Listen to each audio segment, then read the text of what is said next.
right, good morning, everyone. Welcome back to the 17th Annual Civil Justice Symposium here at the Law and Economics Center. We're delighted to go into day 2, and we'll have a panel coming up in just a moment.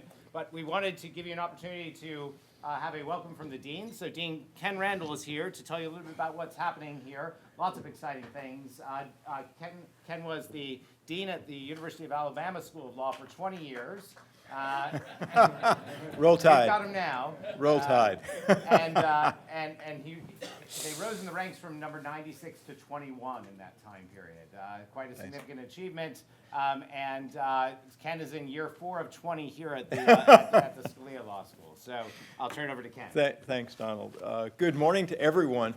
Normally when I'm in this room, as I was about, I guess, 7 or 8 weeks ago, it was the 1L welcome, you know, that first day of law school. So I almost feel like I should say, look to your right and look to your left. And, you know, at the end of the day, one of you won't be here. That's right.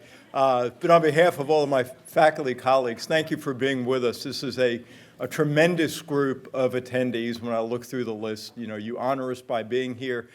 This is a tremendous program, great panels, led this morning, of course, by the congressman. And we're delighted to have you here. For those of you who don't know much about this law school, I think it's a great entrepreneurial story.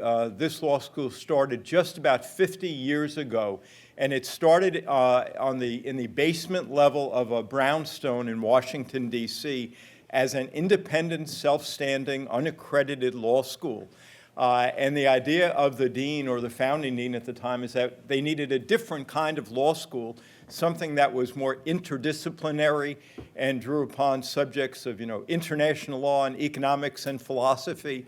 Well, you know, the ABA is pretty conservative about how it views legal education, and the school was not getting accredited.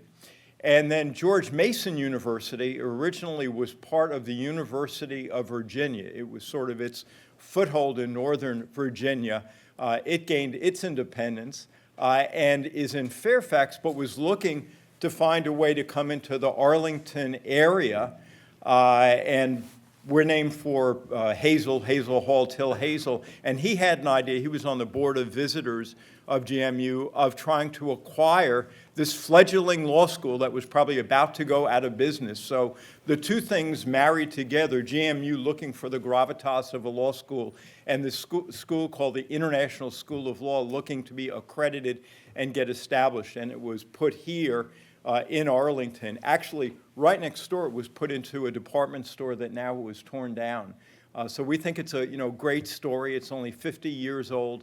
As Donald said, you know, we have done well reputationally. We now are the second-ranked school in the D.C. area, behind only Georgetown, and ahead of schools much older than we are, American, GW, Howard University. In the Commonwealth of Virginia, we also are now just number 2 behind UVA and ahead of William and Mary and Washington, Lee and Richmond, and schools that have been around for, you know, over 100 years. So we're proud of what's going on here. Great stories when it comes to what student outcomes we have, great bar passage. About 15% of our students end up in federal clerkships. Right now we have 2 clerking on the U.S. Supreme Court. So great things happening here. Law and Economics Center that Henry Butler and Donald Kochan run is an important part of this law school. We're the only law school in the United States that actually requires students to take economics for lawyers in the first year, because we do think that a grounding in the economics of the law and the finance of the law is really critical to legal education. So I won't talk any longer. We have a great panel. Appreciate all of you being here. Welcome, and if we can do anything for you today, just let us know. Thank you.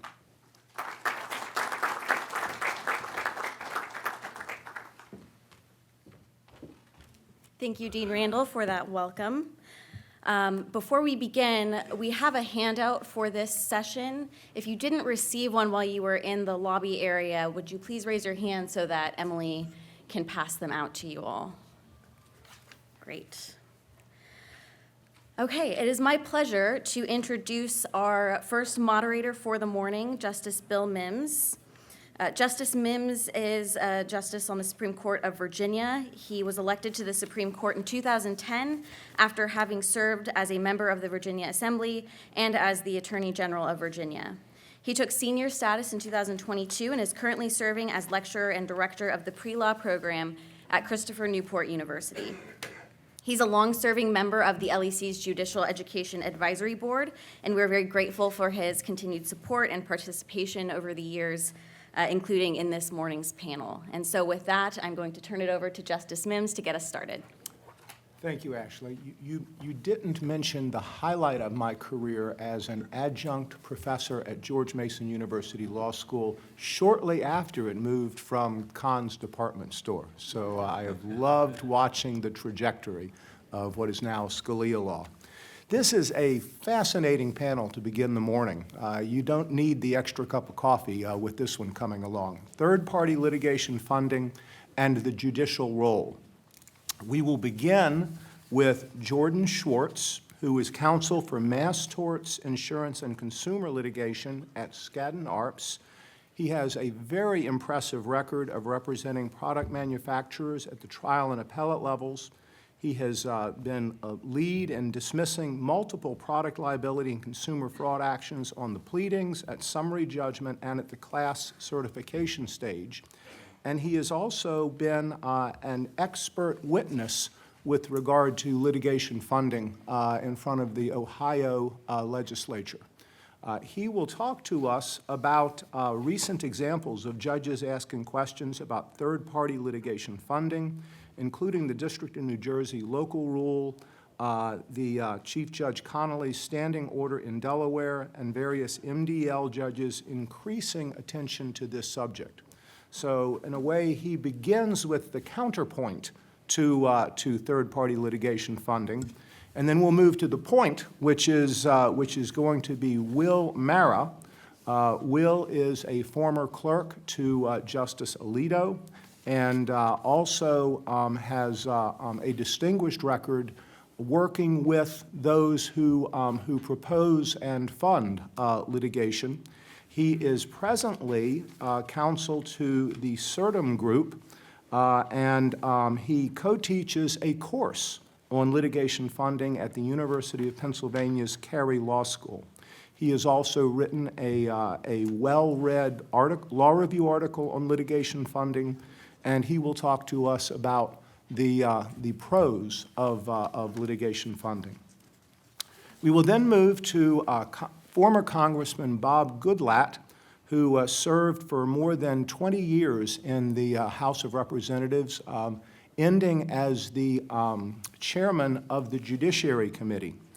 He is an expert on intellectual property issues, including leading in Congress on internet and technology issues, where he co-chaired the Congressional Internet Caucus. I want to take a 1 minute of personal privilege to talk about former Congressman Goodlatte, because way back in 1985, I was finishing an LLM at Georgetown and in labor and tax, and had a career decision to make. Was I going to stay in Washington and work for the Reagan administration at the Department of Labor, or was I going to go back to Virginia and practice law there? I took a month, went down to Roanoke, Virginia, to work with a friend of mine who was heading up a firm there and had a big case he was working on. And to my fortuitous good fortune, Bob Goodlatte was a young attorney at that small firm. Over the course of that month, he took me under his legal wing, so to speak, taught me about litigating at the state court level, and my decision was made for me. So Bob, thank you for being my mentor. Oh my gosh, 28 years ago. It's been a great relationship, and very happy to be here on this panel with you.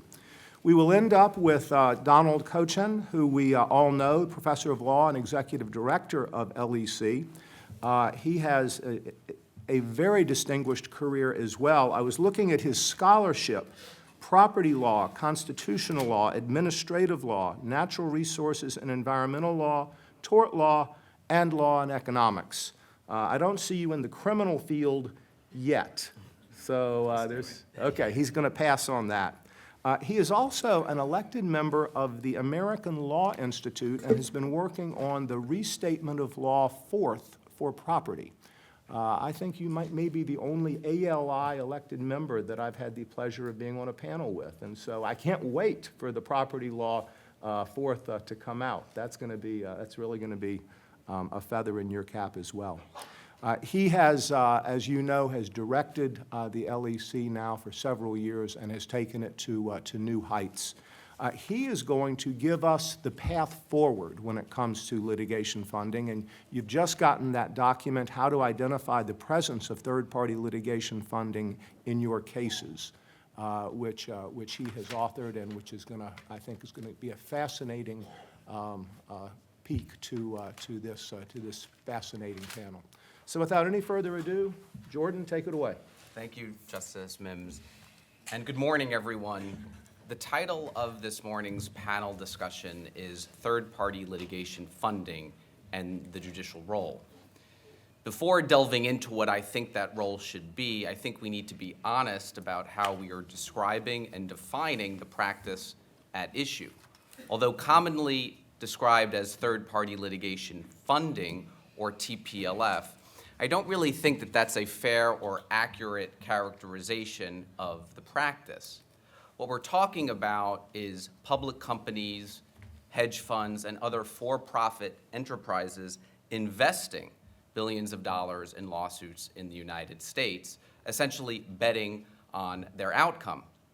Now, I myself am guilty of having used the TPLF acronym for more than a decade now, but not anymore. Instead, I am going to use what I think is a more accurate and fair name for the practice, and that's third-party litigation investment.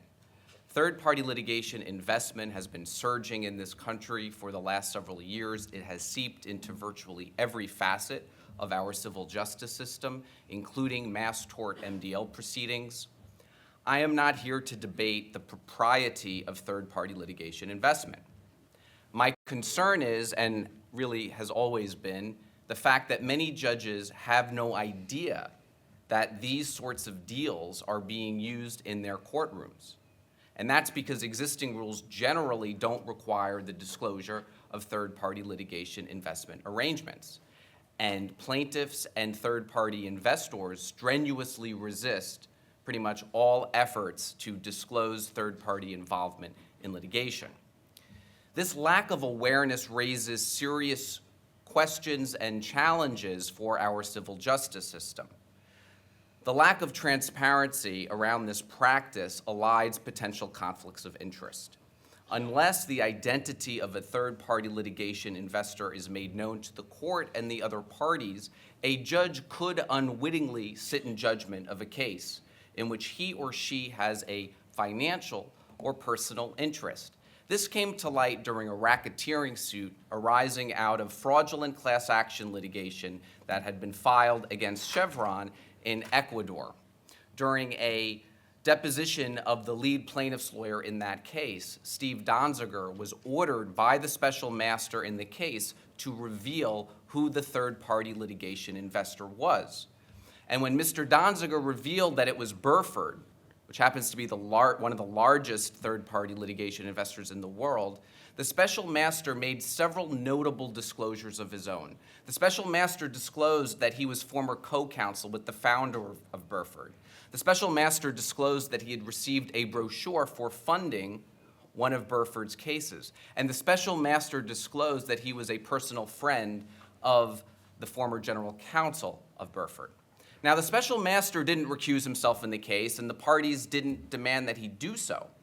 But what the special master said was that the deposition, quote, proved that it is imperative for for lawyers to insist that their clients disclose who their litigation investors are.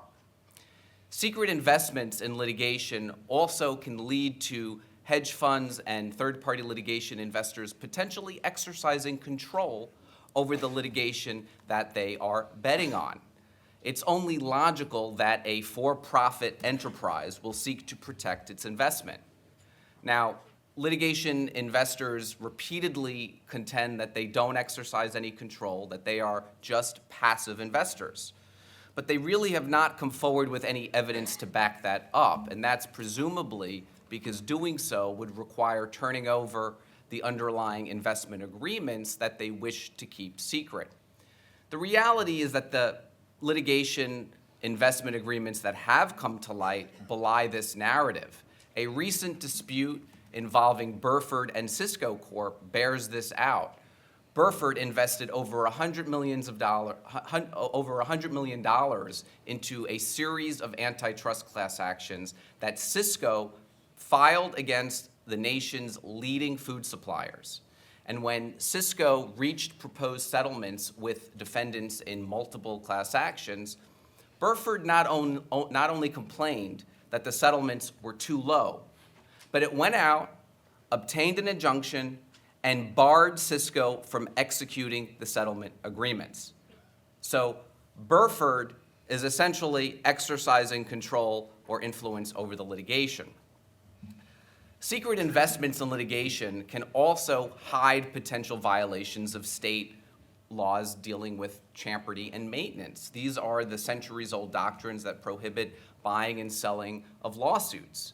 The litigation investment industry has promoted the view that these doctrines are essentially dead, but they are actually alive and well in some jurisdictions. Just several years ago, the U.S. Court of Appeals for the Sixth Circuit invalidated a series of litigation investment agreements under Kentucky's champerty law. The Court of Appeals held that the agreements gave the investors, quote, substantial control over the litigation. For example, the agreements limited the plaintiff's ability to change counsel without the investor's approval. All of these concerns are magnified in class actions. The secrecy surrounding third-party litigation investment essentially makes it impossible for the court and defendants to evaluate whether the requirements for class certification are satisfied. One of those fundamental requirements is that the class representative and that class counsel fairly and adequately represent the interests of the class. If you have a third-party investor lurking in the background, pulling the strings potentially, and potentially standing to recover a share of the class members' money, that certainly bears on the question of adequacy of representation. And secret investments in litigation also distort settlement negotiations. An executive from one of the leading litigation investment companies in the world boasted that litigation investment, quote, makes it harder and more expensive to settle cases. Disclosing third-party litigation investment arrangements would simply give the parties a sense of their opponent's litigation resources. Defendants already have to provide similar information when they produce their insurance agreements as a matter of course in every case under Rule 26. And finally, secret investments in litigation also conceal potential national security and economic security risks. Although the precise extent of foreign investment in the U.S. litigation system is not entirely clear, the limited information that we have does suggest it is happening. Earlier this month, Bloomberg reported that a Chinese firm is bankrolling 4 separate intellectual property lawsuits against Samsung. We need to start asking ourselves whether there is the potential for foreign entities, including potential adversaries, to exploit our litigation system for strategic or even potentially nefarious purposes. The former acting director of the U.S. Patent and Trademark Office, Joe Mattal, was quoted as saying that this revelation by Bloomberg about a Chinese company investing in U.S. litigation is, quote, our worst fears confirmed. Former Attorney General Michael Mukasey highlighted these concerns, particularly in the intellectual property context, in a Wall Street Journal op-ed last year. And most recently, Senators John Kennedy and Joe Manchin and the current Speaker of the House, Mike Johnson, introduced legislation called the Protecting Our Courts from Foreign Manipulation Act of 2023. The legislation would require the disclosure of all foreign sources of money being used for investments in U.S. litigation, and the legislation would prohibit foreign governments and sovereign wealth funds from investing in U.S. litigation. In light of these concerns, a growing number of courts and individual judges are starting to require some forms of transparency when it comes to this practice. At the federal level, the District of New Jersey adopted a local rule requiring litigants to disclose the identity of third-party litigation investors, the nature of any financial interest in the litigation, and whether the investor's approval is necessary for litigation or settlement decisions. Chief Judge Connolly from the District of Delaware entered a standing order requiring similar disclosures in cases pending before him. The Northern District of California has a standing order requiring similar disclosures in proposed class actions, and individual judges are increasingly entering orders or at least making inquiries about third-party litigation investment. Most recently, Judge Rogers from the Northern District of Florida issued a case management order in the 3M Combat Arms earplug litigation. The order was entered in connection with a global settlement. Under the order, parties and lawyers have to disclose all pre-settlement litigation investment agreements to the court for its review. To be sure, these local rule and judge-by-judge approaches to transparency and disclosure are an important step in the right direction, but they are by no means an adequate substitute for a uniform, mandatory rule of procedure or statute requiring that these underlying arrangements be disclosed at the beginning of a case, just like insurance agreements are disclosed. Some states have essentially recognized as much. Wisconsin in 2018 enacted a statute requiring that these arrangements be disclosed to all parties in the court, and most recently, Montana codified a similar law. Thank you. Thank you, Jordan. Will?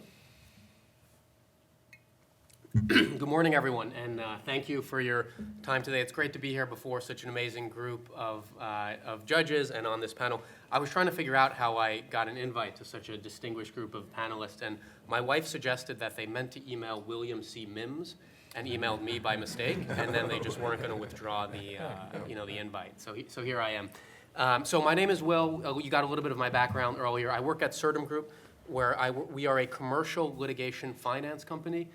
What do I do on a day-to-day basis? I help companies that have great legal claims pay their lawyers. That's how I think about what I do.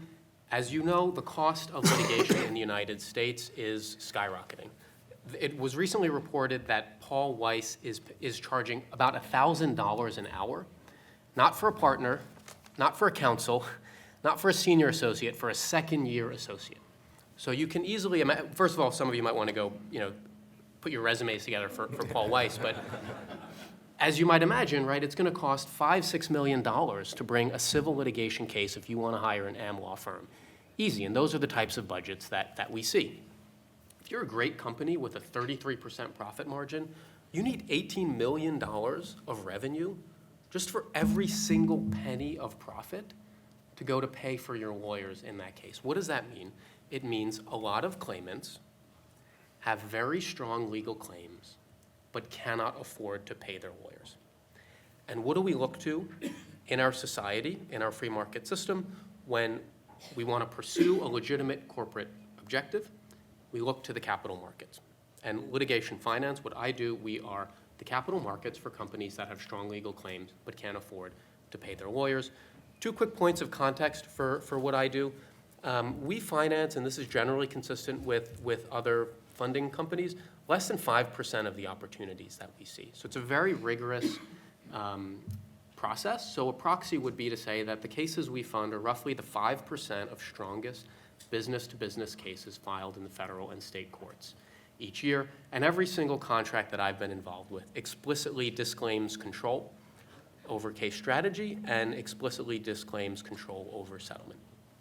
What I would like to do with the balance of my time is to maybe contextualize third-party litigation funding for you, and also to make a law and economics point.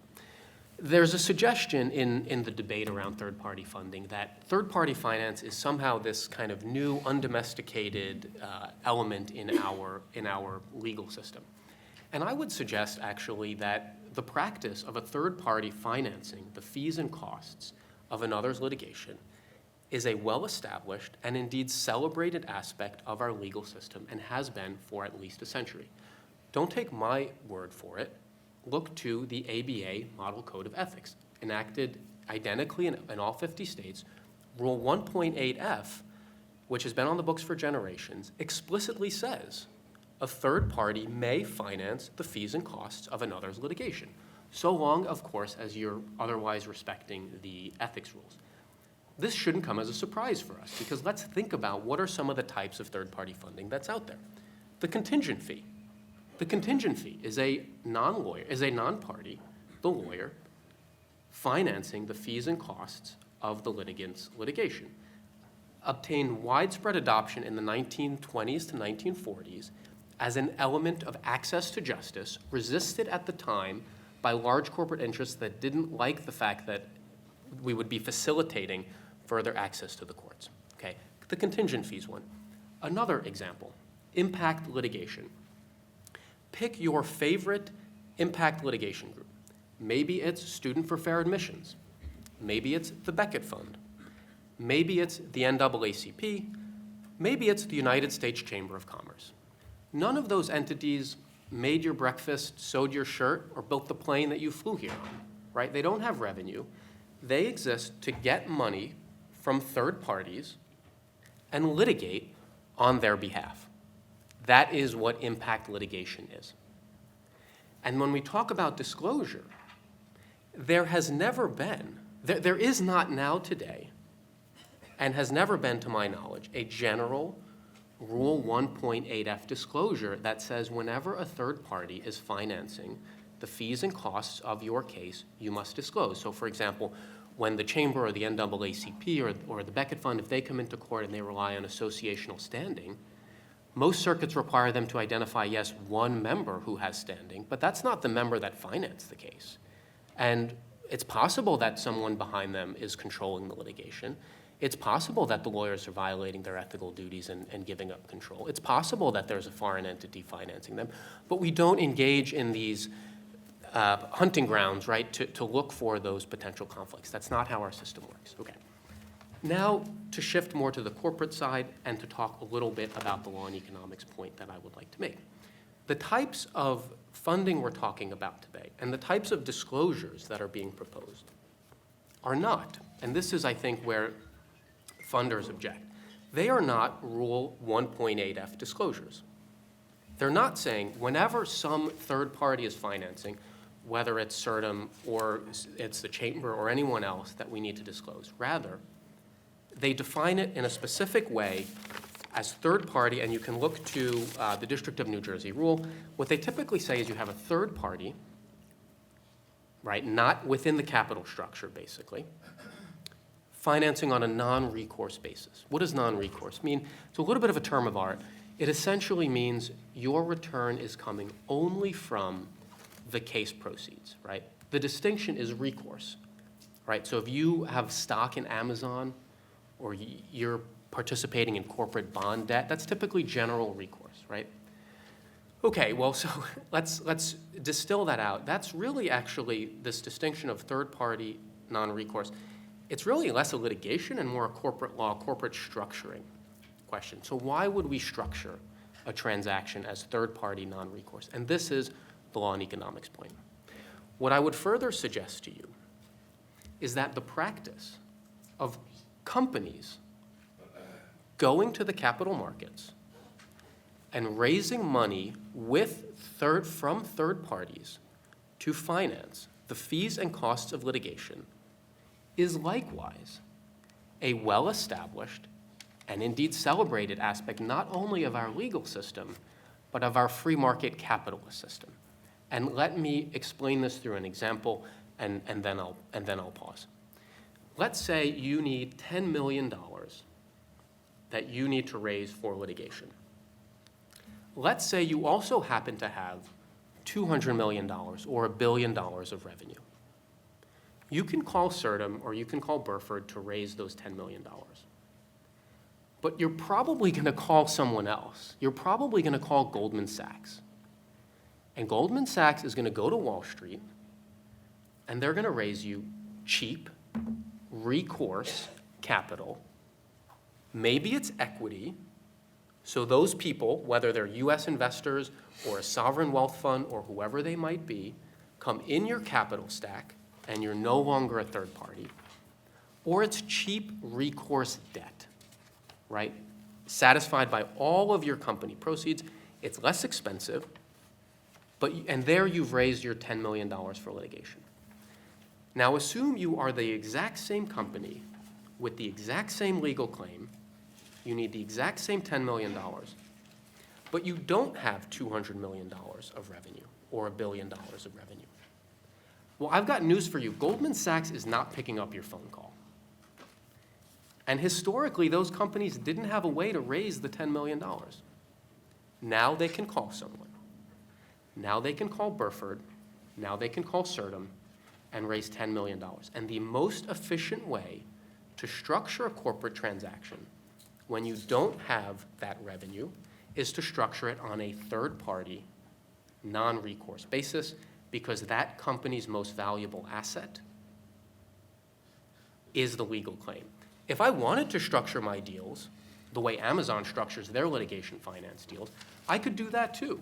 I could just take shares in the company. And by the way, if I was really intent on controlling the litigation, that's what I would do.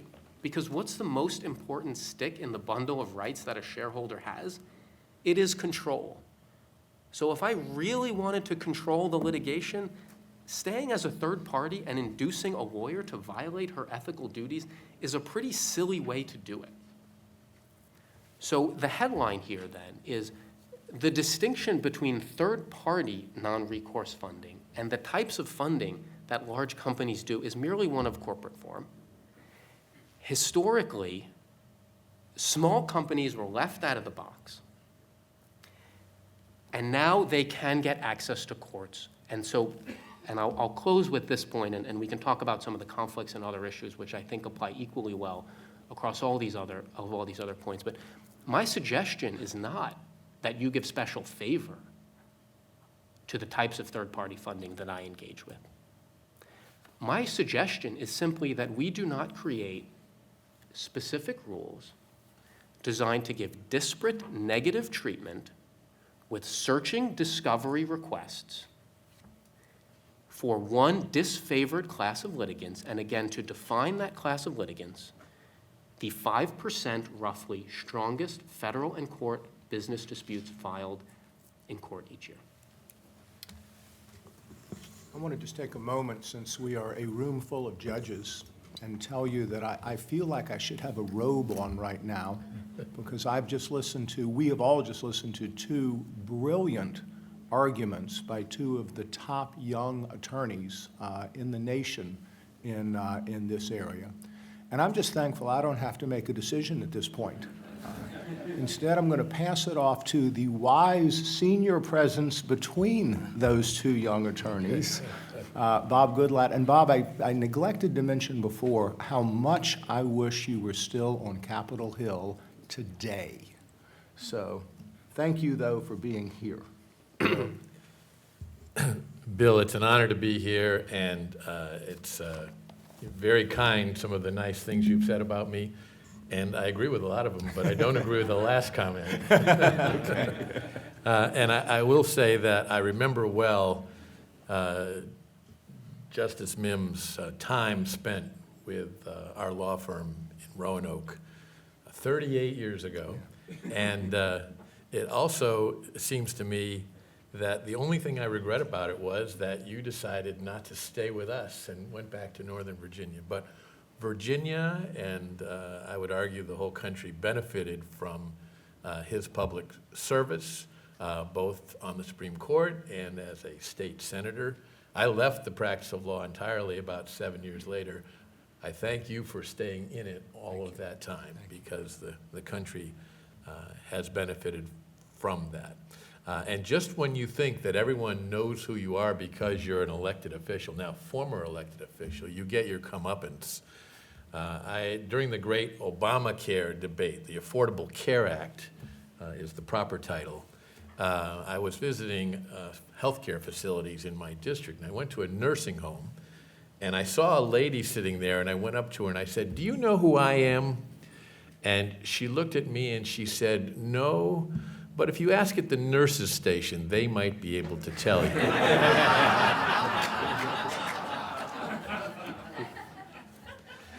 You've given me quite the challenge. I do come down on the side of Jordan here. Will has made a very good presentation. I want to build on some of the things that Will talked about, including in particular 3 lawsuits where litigation funding has been an issue.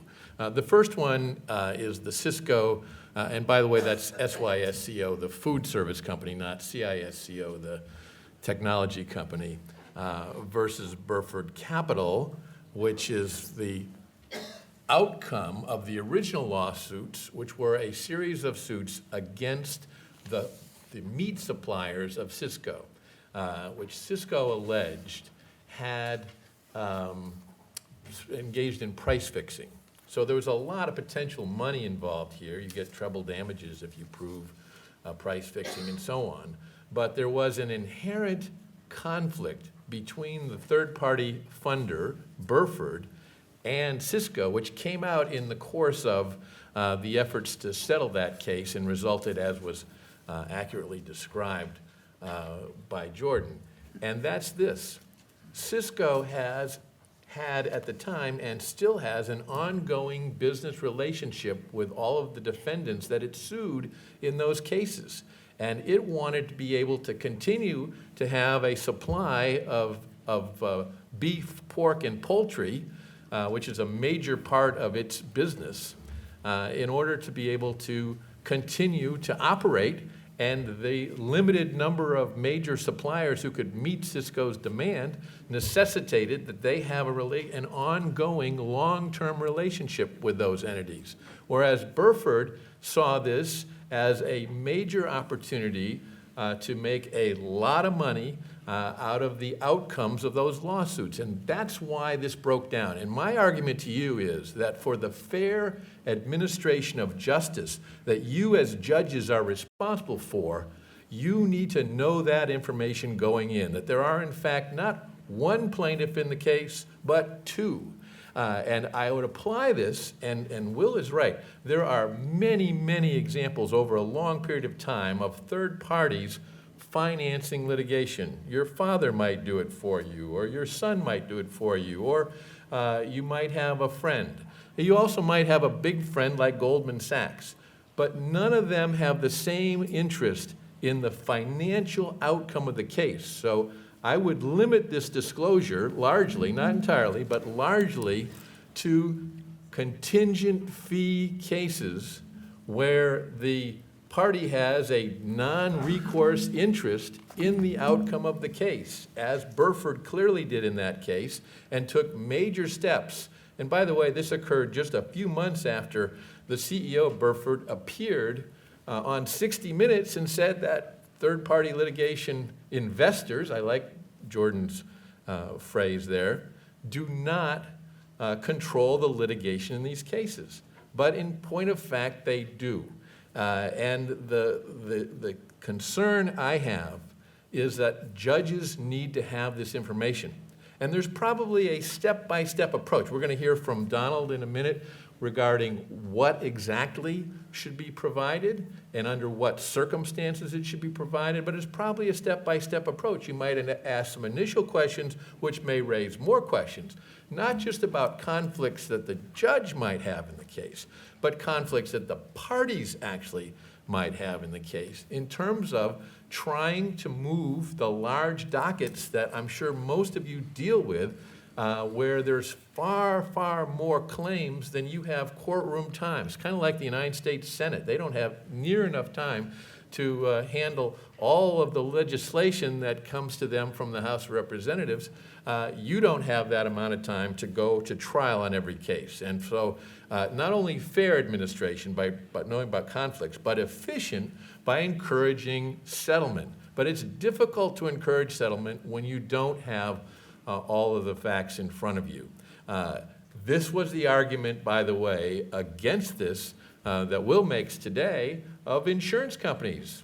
100 years ago, insurance companies didn't have to, in many instances, found ways to avoid it being known to the court that there were additional resources available to the defendant in the case. But over time, it's evolved that it leads to the efficient administration of justice for the parties to know that if I sue somebody for $1 million, but they've only got $100,000 worth of insurance, I ought to not take that all the way through to a jury trial. I ought to settle that case for far less than that early on in the case. And I would argue to you that the same thing exists when you have a third-party litigation investor that has a direct financial interest in the outcome of the case. They are literally very similar to a second plaintiff in the case and may have differing interests to the actual named plaintiff in the case. The second case I want to mention is a case in the Delaware District Court where it's been mentioned that the Chief Judge Connolly has his own standing rule regarding disclosure. That case involved a patent litigation company, if you will. They didn't create patents. They don't make a product with it. They simply invest in lawsuits recovering claims on them called VLSI against Intel Corporation for $4 billion. When Judge Connolly imposed his requirement that they disclose who the third-party litigation investor in the case is, instead of, in another case, another party who didn't like to disclose went to the Federal Circuit. In fact, twice the Federal Circuit has ruled that Judge Connolly can require this disclosure.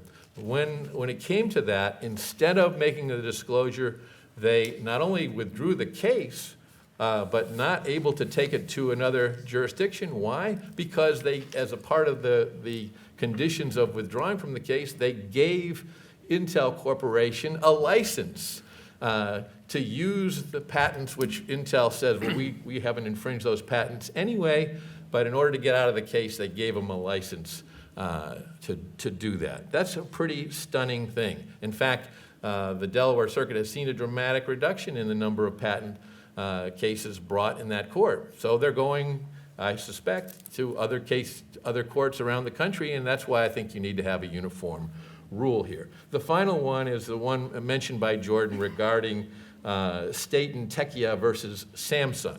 And this, by the way, is in the U.S. Samsung's a Korean company with large business operations in the United States. And this disclosure has caught the attention of people on Capitol Hill. They had already introduced legislation concerned about the impact of foreign investors in litigation in American courts, particularly concerned if it's a sovereign wealth fund, a fund controlled by a foreign government. And what is the purpose of investing in the litigation? It might just be to make a lot of money, but it also might be to advantage a competitor in their own country. It might be in hopes of gaining useful intelligence as a part of investing in the lawsuit, learning more about the defendant in the case. There are all kinds of reasons why there's a public policy interest in knowing about these circumstances and not just the interest of finding out about conflicts in the case. So that legislation introduced by Senator Kennedy of Louisiana and Senator Manchin, bipartisan legislation, and introduced by then Judiciary Committee member named Mike Johnson, who suddenly becomes Speaker of the House, has caught a lot of attention and may well move. I think there needs to be a broader rule covering disclosure, and I think that it's important to do that on a parallel with the same reason why we have broader rules in most jurisdictions now covering disclosure of information regarding insurance in those cases. So thank you very much for letting me participate. I'm really interested in hearing Donald's solution to all this. Oh. Well, thank you. I'm not sure I can get us quite there, but I hope that I'll be able to answer or get us asking some of the right questions. So thank you to all of you for being on this panel. I really appreciate this opportunity to present with all of you. My role is going to be twofold here. I'm going to spend about 2 minutes putting on my academic researcher and observer hat, and then I'm going to spend most of the time talking about this new project that we're doing, so putting on my executive director hat and asking for your assistance. So I just want to make a few introductory remarks from an observational standpoint. The first is about whether or not you can cleanly understand third-party litigation, investment, or financing from any kind of philosophical or ideological camp. And I don't think you can, right? It doesn't fall along those lines. These are markets, and so I talked to many of my friends, including in academia, about this, and there's an inclination, a libertarian inclination or a market-oriented inclination to say this is just another market. This is just another way in which we can encourage investment, and that we should be treating it as such. We should be treating it as a capital market. What I think my goal is just to sort of pose a few questions that I think this debate needs to make sure it's addressing. And one of those is, are courts just manufacturers of liability products in which you can invest in the value of the products that are produced, or are courts something different? And if they are something different, then do they need to be treated different than other markets? Whether or not there's a historical evidence of this kind of investment occurring through different ways in the past, is there still a reason to insulate courts, to keep them special, and to keep something different about them, distinct from markets? And one reason that we might need to do so is that courts are a market facilitating device as well. That is, a neutral, a predictable, rule of law-based court system is necessary for other markets to operate. And so is there a reason to keep courts insulated from normal market forces such that courts will be saved and available for the rest of the market to use them in the way that they rely on them? So that's sort of question one, and I hope that that conversation can be part of the debate as to whether or not it is, just another market device, or whether or not we need to be asking different questions when it comes to courts. The second point that I hope the conversation will address, and I don't see it happening too often in these debates, is what concern should we have for the overall incentives to produce vehicles for liability?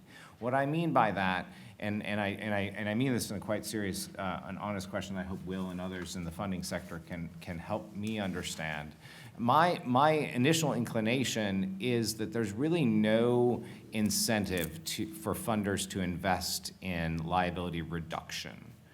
Because liability reduction reduces the overall number of vehicles that are available for investment and returns. And so there seems to be, at least from a political economy standpoint, and so all of you have, many of you have taken our courses on public choice and understand sort of the idea of institutions and how we worry about the way in which institutions can be invested in to produce certain outcomes.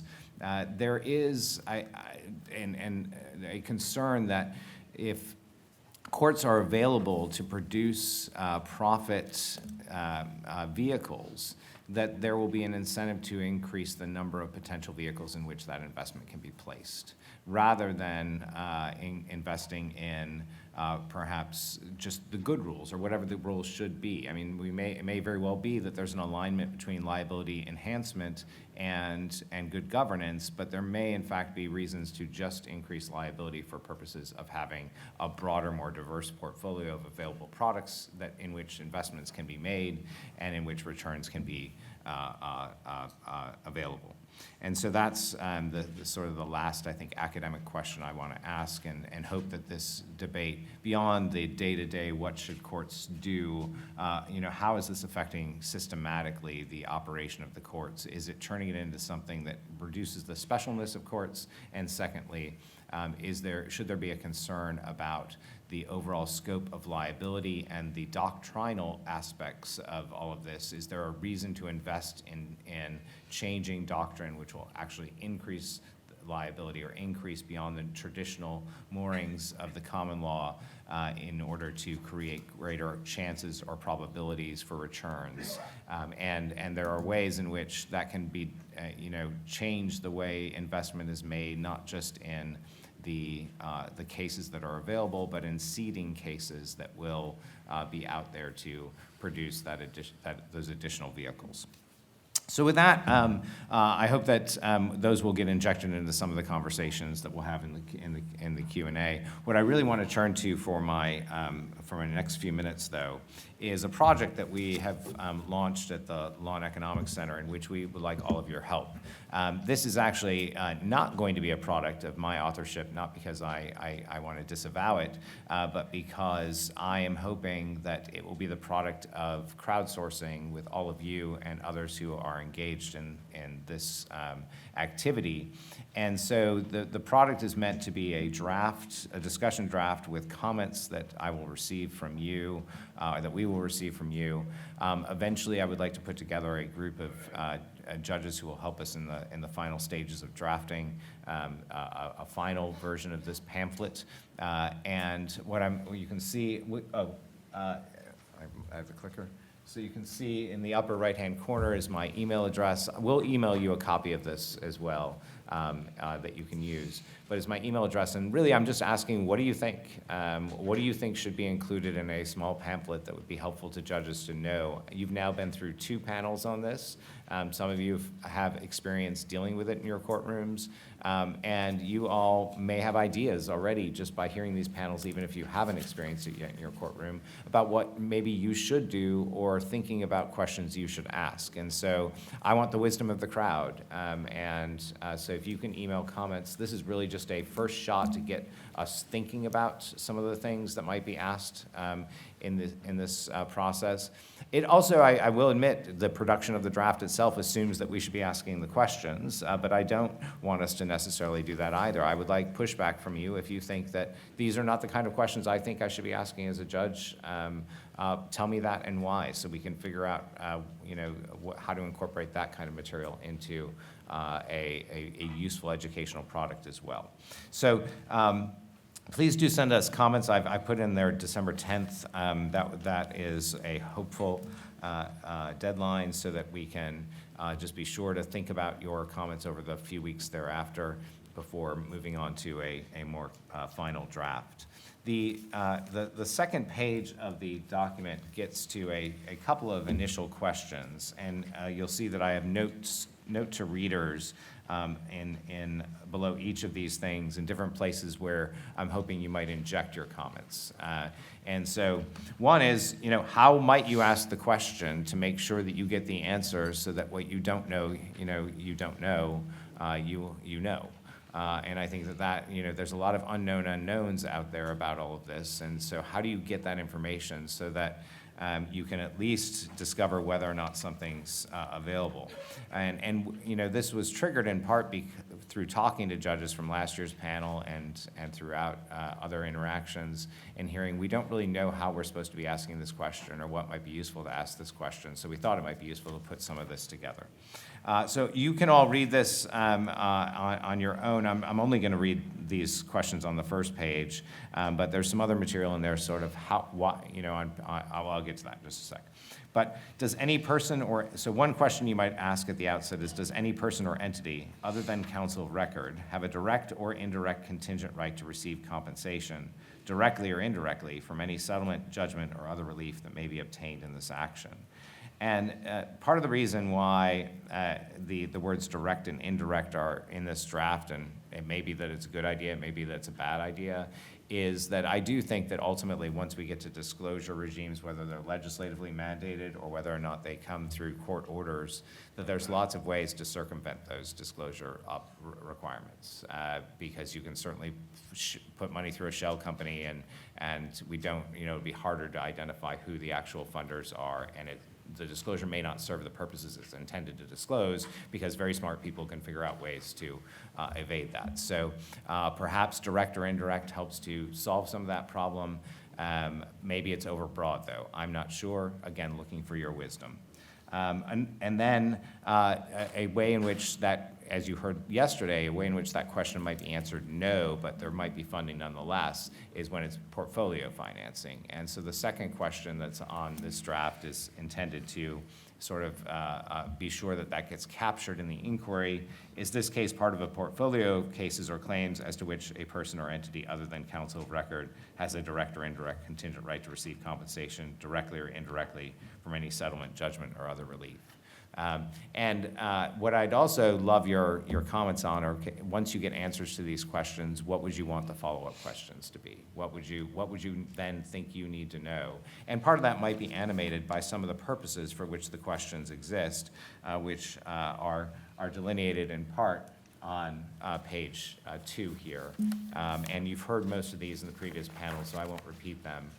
But a lot of this, what you ask may be animated by why you want to know.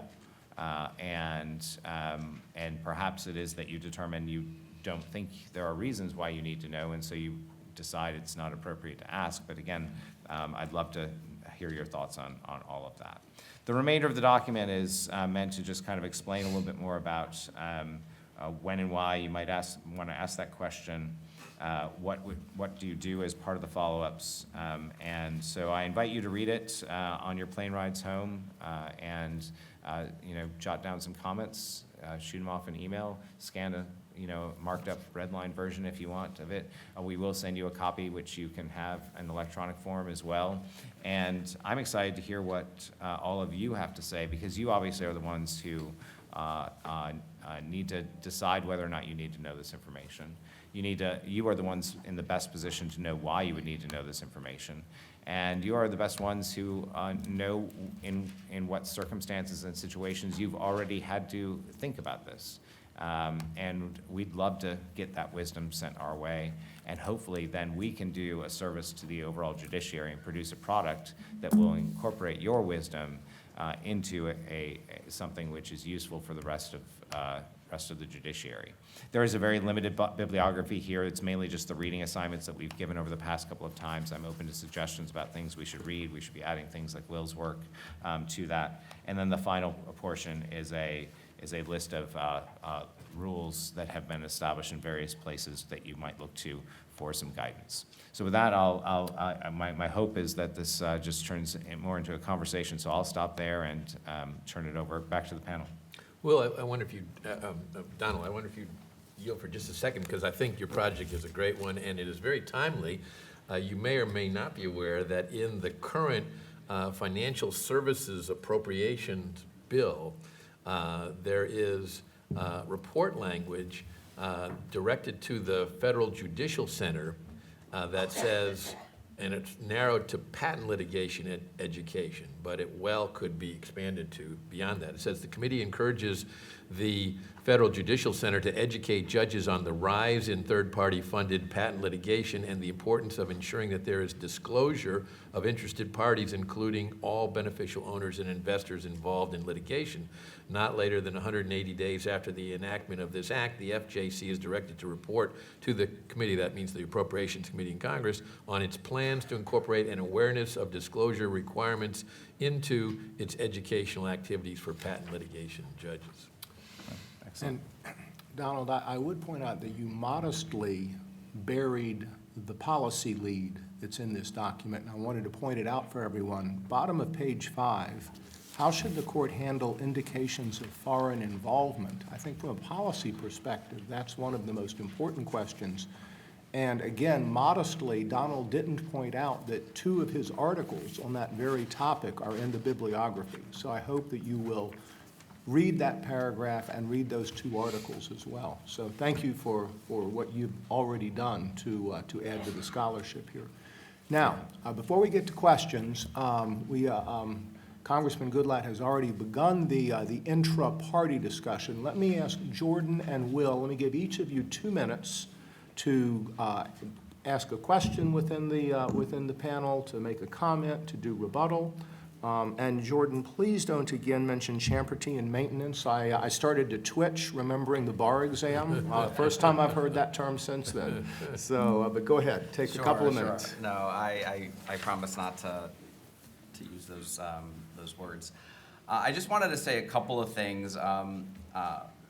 William mentioned that third-party litigation investment is really kind of analogous to some of these other forms of third-party financing. And, I don't think it's fair to really compare this to contingency fee arrangements, because lawyers have fiduciary obligations. They are a highly regulated industry. They have a duty of loyalty.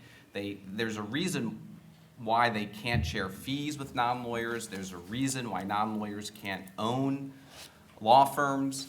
And so the idea, I think, pointing to the contingency fee, the existence of contingency fee arrangements really only serves to highlight kind of how far, we're veering away from that. The fact that we have contingency fee arrangements in this country, unlike many other countries, distinguishes us and really kind of shows why we access to justice really isn't, the problem that a lot of people that are promoting litigation funding are perpetuating. And then this idea also about impact litigation, the idea that donors to the Sierra Club are somehow analogous to the Burfords of the world, I think, to me, that's a bit far-fetched. I think that when you've got a nonprofit organization, a trade association, an environmental group, a civil justice group that brings lawsuits, it brings lawsuits to effect government change.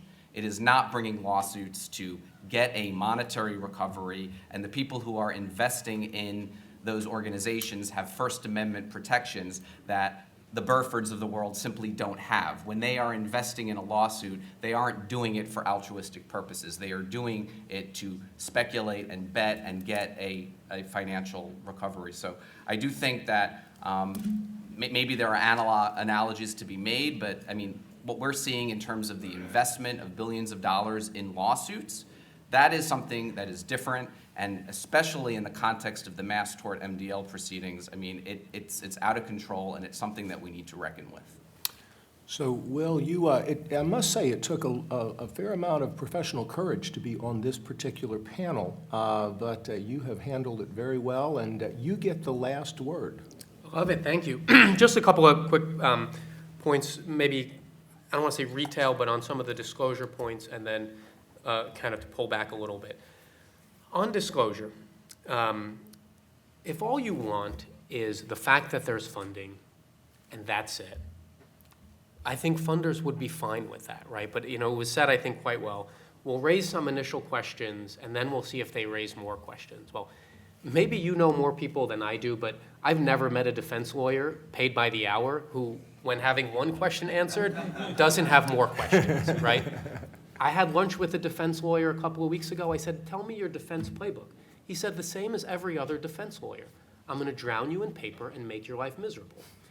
So when we talk about disclosure, I would suggest to you that a lot of what's happening, and if you look at the cases, it's to drown the plaintiff in hundreds of thousands of dollars worth of, what about this? What about this? Are you violating this ethical rule? Is there champerty here?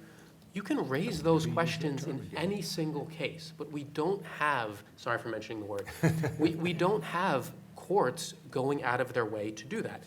I welcome and embrace the point that lawyers follow their ethical duties with respect to contingent fees. Lawyers are involved in every single case that third-party litigation funders fund, certainly when we're doing it on a portfolio basis, and also when we're not. The premise of the argument that we need to be on the lookout for control issues, the premise is lawyers are going to violate their duties, which I think we would all agree there's a presumption that they're not going to. One more quick point on insurance. It is correct that insurance is disclosed. Insurers, by the way, have a right to control, but if you look at the comments, all the other ways of satisfying judgments are not disclosed, right? So Amazon doesn't have to say how much they're setting aside as a reserve. It really is a targeted rule to resolve cases where that money is available to settle the case. But more broadly, I would just say that I take all of these arguments obviously fully in good faith, but I think that what's really happening is if you think about this distinction, a financial interest in the case, when the chamber or some other entity is seeking injunctive relief to overturn some democratically elected law, they're not doing it out of the goodness of their heart. They're doing it because they have a financial interest or their undisclosed members have a financial interest. And I think a group of judges is the best group to make the following point. You all know how to make decisions based on the merits of the case, not the identity of the party before you. And so I think a lot of weight is put on this distinction of a non-recourse monetary interest, which, as I've said earlier, I don't think it can really hold up in a way to justify some of the regulations we're talking about. Okay, judges, you've heard the arguments, you've heard the rebuttals. What questions have you? Okay, I have a question. Hi, can you hear me? Do I need to turn this on? The people in the back should turn it on, Okay, I cool. think. I'll just talk really loud. So my name's Tanya. I'm a district court judge in Houston, Texas. I handle all just civil litigation. So right up y'all's alley. I had limited knowledge of this before getting here, and so I appreciate the insight you all provided. I can't help but sit here and think to myself, why is this any different than insurance, which has existed inside of lawsuits since God was a boy? Your insurance company has all the boogeyman arguments that you make, Mr. Schwartz, exist with an insurance company. I don't know who the behind-the-scenes investors are. I don't have, I might have conflicts of interest, and they exercise an enormous amount of control over the litigation. It's not only in settlement, they choose the lawyers. Now, Mr. Marra, if that's the case, and that gets rid of the boogeyman arguments regarding third-party funding or investment, whatever you're gonna call it, why is, and sorry, Congressman, limited disclosure not a viable solution here? Because if we're gonna make the defendants disclose their insurance coverage, why not the existence of third-party funding? And I'm not talking about just saying, yes, it exists, but third-party funding provided by Certum Group, or I don't need to know who the investors are, just like I don't need to know who the investors in an insurance company are. And then, Mr. Cochran, I'm saying your name wrong too, I apologize. In looking at this, why are you hopefully keeping an eye toward making this more limited so that you're not swallowing more than you intend? Because when I read this, I think, well, this is gonna require you to disclose all healthcare providers in tort actions who have provided care under a letter of protection, or even who have a medical lien, or it's gonna go into lines of credit that plaintiffs' firms may have. I mean, this just seems so much that it could be in the hands of a creative defense lawyer, so much more bigger than is necessary to solve the problem. I know that was like 5 questions. It's 4 questions, and I'm glad you didn't include me. So, I have more for you. oh, okay, thank you. And shouldn't you be asking them of me? Oh, no, you did a great job. As an appellate court judge. And I hope you all heard me. Who wants to take it away? I'll start by just saying thank you. I want to take down these notes, and that's a very good critique. Oh, I'm gonna email you, don't worry. I'll be quick. I think it's a wonderful question. I agree with you. There's a lot of issues on line drawing here, which I think is one of the points I've tried to make. To respond directly to your question to me, I would be fine with a situation where you know that Certum Group is financing the case, and that's it. I don't think the insurance analogy is perfect for reasons I won't get into. I do think it creates an unbalanced rule where only, again, one sort of third-party funding is disclosed.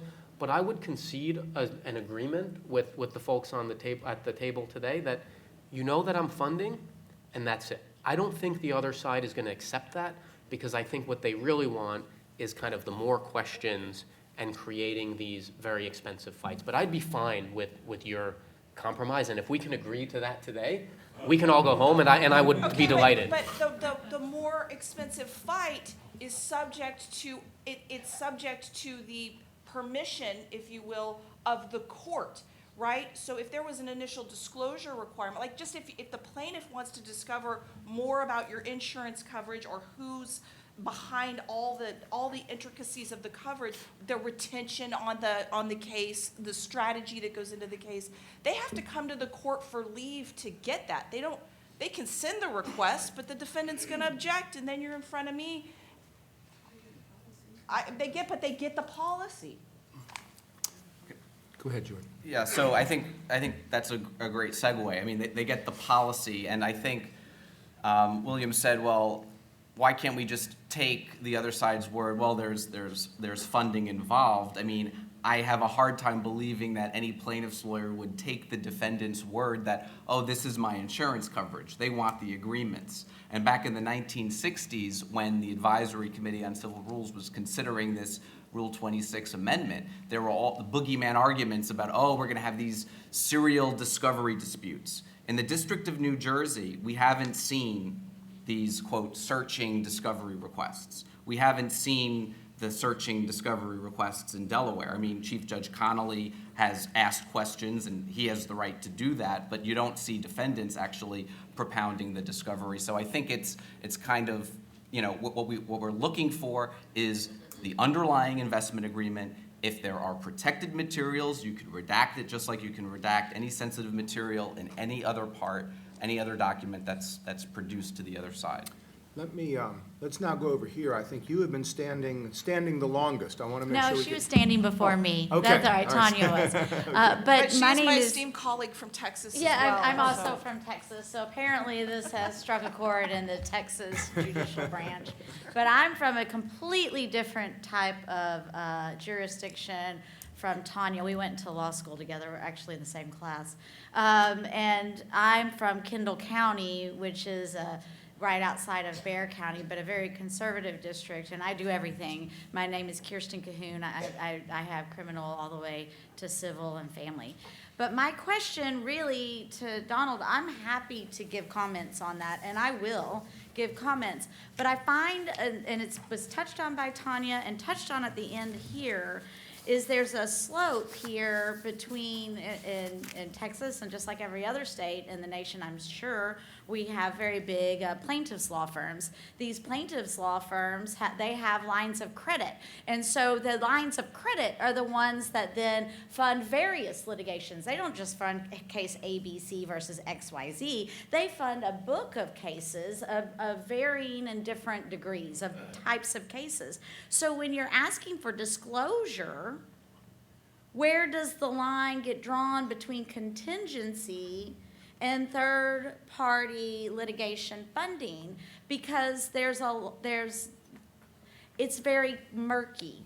So if ABC is suing X, Y, and Z underneath the plaintiff's firm, Dewey, Cheatham, and Howe, whatever you want to say, and so then Dewey, Cheatham, and Howe has a line of credit that does everybody, that really is for the firm, but it really is funding ABC versus XYZ.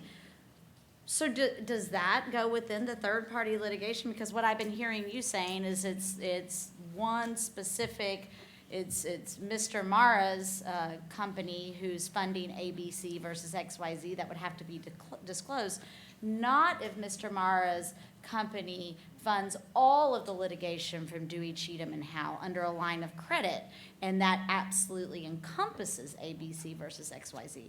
So where is that line in your rules?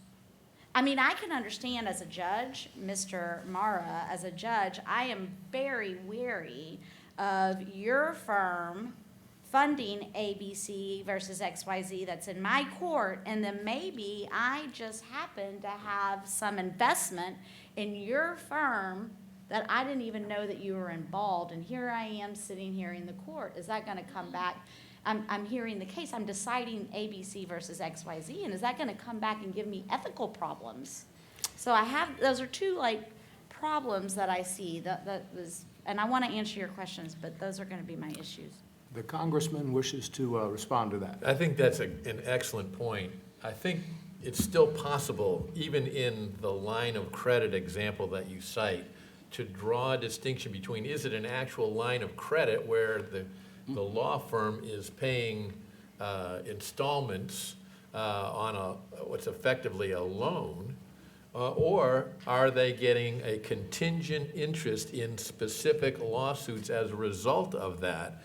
That, I think, is what needs to be disclosed. And if that is indeed the case, then I would argue that the same requirement of disclosing the actual agreement should be a part of the rule. And I would note that this all relates to the efficient administration of justice, which all of you are responsible for. And I even found in in Will's excellent, I don't agree with a lot of it, but still well-written law review article in the Vanderbilt Law Review, where he says defendants are more likely to settle cases when they know the plaintiff is well-financed, and funders' refusal to fund weak cases will mean fewer of those cases will be brought, since no one else will want to fund them either. I think that's a very interesting thought, but I think it argues for disclosure, not non-disclosure. May I just say one quick note? I think the point is excellent, just two quick notes on it. First, I think your examples about all the various kinds of third-party funding, that's sort of the answer to the insurance analogy, which is really there are 1,000 ways in which entities get third-party financing. Insurance really is the very narrow exception to all of these general rules which don't have to be disclosed. On the conflicts of interest point, I hope none of you have Burford stock. If you do, please do not day trade it.